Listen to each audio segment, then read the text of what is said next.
So we know it's made of titanium, it's lightweight and incredibly strong. What kind of forces is it designed to withstand? In testing, we can apply a load of up to 14 tonnes. Wow.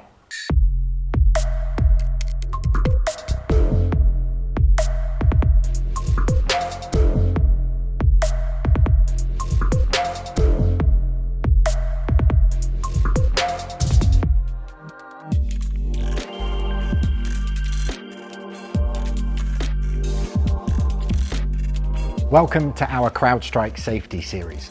Today, we're going to find out a little bit more about the secondary roll structure, or more commonly known as the halo. Since 2018, it's been mandatory in all FIA single-seaters, and it's one of the most visible examples of safety in Formula One. Let's get into it. John, thank you so much for joining us today. Now, I understand the team was heavily involved in the design of the halo. Would you mind explaining a little bit more about that process?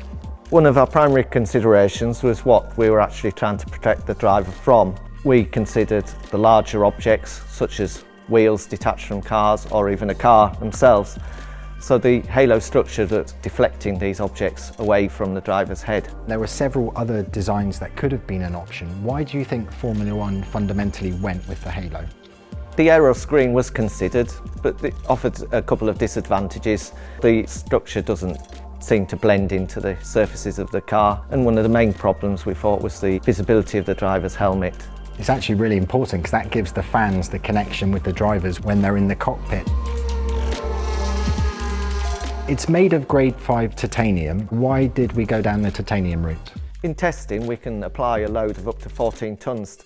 Initially, it was a steel structure, but following further analysis, simulation and more importantly testing, we've came up with a titanium solution that offered a mass benefit. So it's still got to be light enough not to affect performance. In terms of performance, I'm sure when it was introduced, it would have had an effect on other parts of the car. My mind instantly goes to aerodynamics, but did it affect anything else? Yeah, there is mass added to the chassis. Aerodynamically, there was some penalty for bolting the halo on, probably around 0.1 of a second, but following subsequent aero development, they've managed to control the flow. When this design was first mooted, I know some people weren't sure because they thought that Formula One should be an open cockpit series, but we've seen many examples where it's really proved its worth in terms of driver safety. From a driver's point of view, does it hinder them at all in terms of visibility? There's very little impact, I think, on the driver. They were already used to having things like the pitot tube and the antenna on their centre line. A large portion of the lap, they're not actually looking straight ahead, they're looking into corner apexes, outer corners, and keeping an eye on their mirrors.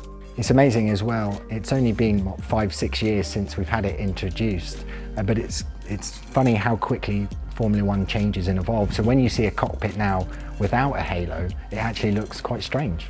It does look very old-fashioned now, cars pre-halo.